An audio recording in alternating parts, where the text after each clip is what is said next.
اس ملک میں نظام بنانا مشکل، اچھا نظام بنانا اور بھی مشکل، لیکن اگر آپ نظام کو خراب اور برباد کر دیں گے اس کو دوبارہ کھڑا کرنا اس سے بھی زیادہ مشکل ہے، اور ہم اس نظام کو اب خراب کر رہے ہیں۔ اس ملک میں پارلیمنٹ رات کو 12 بجے بغیر دیکھے آئین کی ترامیم کر دیتی ہے۔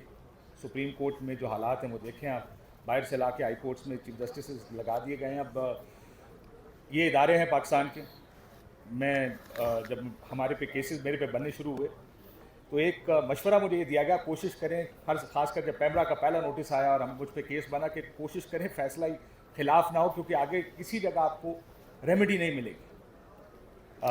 لیکن ہمارے ملک میں اس وقت جمہوریت سے زیادہ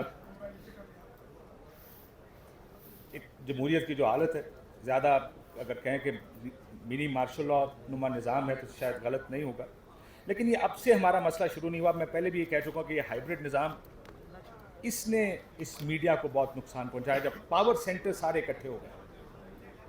اپوزیشن تو ہمیشہ سے ہمارا ایک نیچرل ایلائی رہا ہے، ہمیشہ سے ہماری الائنس رہی ہے اپوزیشن کے ساتھ، جب بھی اپوزیشن ہوتی ہے ہم وی فرینڈز ود دی اپوزیشن۔ لیکن یہ جب سے حکومت اور فوج ایک پیج پر آئے ہیں، اس کی سب سے بڑی کیجولٹی پچھلے 4 سال میں میڈیا بنا۔ ہمارے ساتھ بڑا مسئلہ، میں آپ کو اپنی ذات کی مثال اگر کہیں تو میں دے بھی دیتا ہوں، کہ جیسے میں نے کہا کہ پیمرا کے نوٹسز تو آئے، پھر مجھے ایف بی آر کے جب نوٹسز آنے شروع ہوئے تو میرے وکیل نے ایک دن فون کر کے کہا، سر ایسا کوئی قانون نہیں ایف بی آر پر جو ہم پہ نہ لگ گیا ہوا۔ میں یہ دعویٰ تو نہیں کرتا، لیکن میری یہ خوش فہمی ہے کہ شاید میں پاکستان کے سب سے ٹرانسپیرنٹ ٹیکس پیئرز میں سے ایک ہوں۔ میں نے آج تک جو بھی چیز خریدی ہے وہ نے کوئی ڈی سی ریٹ پہ نہیں خریدی، مارکیٹ ریٹ پہ خریدی، صرف اس لیے تاکہ میں سسٹم کو ہڈ ونک کر کے کوئی کام نہ کروں۔ اس لیے مجھے بڑا اس بارے میں اپنے اوپر ایک زوم رہا ہے کہ میں ایک اچھا ٹیکس پیئر ہوں۔ لیکن پھر جو ایف بی آر کے نظام نے میرے ساتھ کیا، میں نے کسی سے پوچھا، انہوں نے کہا سر یہ ہم نہیں کر رہے، یہ کوئی اور کر رہا ہے۔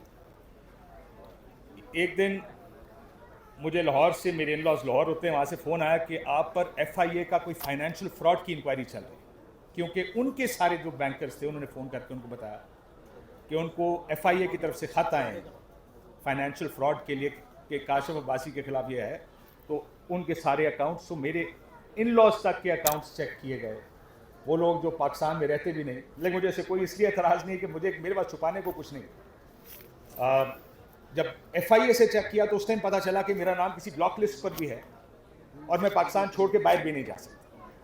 جب میں نے اس کے بارے میں ایک ٹویٹ کی تو مجھے 10 فون اور دوستوں کی طرف سے آ گئے جو ہمارے صحافتی دوست ہیں، کہتے ہیں کہ جوائن دا کلب، ہم بھی پاکستان سے باہر نہیں جا سکتے۔ میری بیوی ایک دن اکاؤنٹ اپنا آپریٹ کرنے بینک گئی، پتہ چلا اکاؤنٹ فریز ہو گیا۔ میں نے اس کے اوپر ٹویٹ کی، بہت سے لوگ دوستوں کے پھر میسج آ گئے جوائن دا کلب، ہمارے بھی اکاؤنٹس فریز ہو گئے۔ میں نے تو سنا وہ اسد طور میرا چھوٹا بھائی ہے، اس نے طوطے خریدے تھے، جس شخص سے طوطے خریدے تھے اس کے اکاؤنٹ بھی فریز تھے اس میں۔ سو یہ حالات، اور یہ میں ایک چھوٹی سی آپ کو مثال دے رہا ہوں، بہت سی چیزیں ایسی ہیں جو شاید پھر کسی وقت ہم بات کریں گے، گزارا اس حد تک رہتی نہیں بات اسے آگے بھی جاتی ہے، بہت سی چیزیں ہمیں کہی جاتی ہیں، کنوے کی جاتی ہیں۔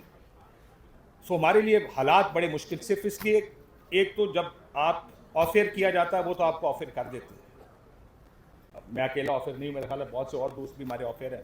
تو یہ مقدمہ صرف میرے اکیلے کا نہیں ہے، یہ مقدمہ ان تمام دوستوں کا ہے جو ٹی وی پر بات کرنا چاہتے ہیں لیکن ان کو بات نہیں کرنے دی جاتی۔ میں تو بہت کچھ دیکھ چکا، میرا پہلی بین میرے پہ آیا تھا 2007 میں، میرے پہ یہ 2020 میں بلاسفیمی بھی لگائی تھی ایک دفعہ، اور میرے میں مسجدوں میں تقریریں بھی ہوئی میرے خلاف۔ لیکن یہ نظام تو یہ تو ہم بھگتتے آ رہے ہیں پچھلے بہت عرصے سے، لیکن پچھلے 4-5 سال میں یہ زیادہ خراب ہو گیا، یہ زیادہ سختی آ گئی ہے اس میں۔ اٹس بیکم ایزی کہ کسی ایک پولیٹیکل ویو کو یا کسی بھی وجہ کسی شخص کے ویو کو کنٹرول زبردستی زور سے کرنے کی کوشش کی جائے۔ اور اب پیکا بھی آ گیا۔ مجھے یاد ہے جب پچھلی حکومت میں پیکا آیا تھا تو پارلیمنٹ ہاؤس کے سامنے ہم نے کیمپ لگایا تھا، ہم سارے اس میں تقریریں کرتے تھے، اپوزیشن آتی تھی۔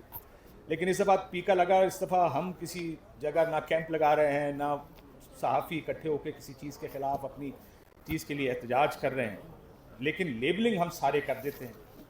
جو شخص کہتا ہے کہ الیکشن میں دھاندلی ہوئی تو اس کو کہا جاتا ہے کہ آپ اس لیے کر رہے ہیں کیونکہ آپ ایک خصوصی جماعت کی وجہ سے یہ کام کر رہے ہیں۔ حالانکہ 2018 کے الیکشن میں مجھے یاد ہے میری یہی